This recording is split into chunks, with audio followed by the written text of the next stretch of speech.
नमस्कार. जालना जिल्हा आणि परिसरातील प्रत्येक महत्त्वाच्या घडामोडी, ताज्या बातम्या आणि जनतेच्या प्रश्नांना वाचा फोडणारे जालना जनता सेवा न्यूजमध्ये आपलं स्वागत आहे. सायंकाळनंतर जालन्याचा 3 जिल्ह्याशी संपर्क तुटतो. एसटीच्या अपुऱ्या फेऱ्यांमुळे प्रवासी हैराण. बीड, धाराशिव, लातूरसह भोकरदन, जाफराबाद आणि घनसावंगी तालुक्याकडे रात्री बस सेवा नसल्याने नागरिकांची मोठी गैरसोय. आज दिनांक 2 गुरुवारी रोजी सकाळी 11 वाजता मिळालेल्या माहितीनुसार जालना जिल्ह्यातील नागरिकांना सायंकाळनंतर एसटी बसेसच्या अपुऱ्या फेऱ्यांचा मोठा फटका बसत आहे.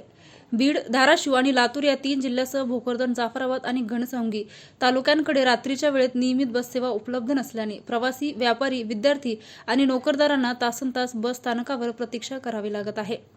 उद्योगनगरी आणि व्यापारी केंद्र म्हणून ओळख असलेल्या जालना शहरात दररोज हजारो नागरिक विविध कामासाठी ये-जा करतात. मात्र सायंकाळनंतर बस सेवा कमी होत असल्याने अनेकांना खासगी वाहनांचा आधार घ्यावा लागतो किंवा बस स्थानकावर रात्र काढण्याची वेळ येते.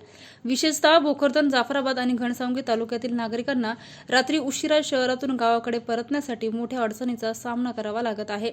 ग्रामीण भागातील व्यापारी, शेतकरी, विद्यार्थी आणि सरकारी कर्मचारी यांना याचा सर्वाधिक फटका बसत असून अपडाऊन करणाऱ्यांसाठी ही गंभीर समस्या बनली आहे. जालना हे मराठवाड्यातील महत्त्वाचे व्यापारी केंद्र असल्याने येथे खरेदीसाठी आणि विविध कामासाठी येणाऱ्यांची संख्या मोठी आहे. मात्र रात्रीच्या बस फेऱ्या अपुऱ्या असल्यामुळे बाजारपेठेवरही त्याचा परिणाम होत आहे. अनेक व्यापाऱ्यांचं म्हणणं आहे की बस सेवा वाढल्यास रात्री उशिरापर्यंत व्यापाराला चालना मिळू शकते.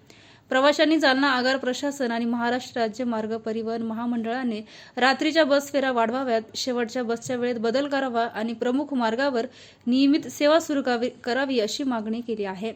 स्थानिक नागरिकांच्या मते जालन्यासारख्या महत्त्वाच्या शहरातून रात्रीची सार्वजनिक वाहतूक सक्षम असणे गरजेचे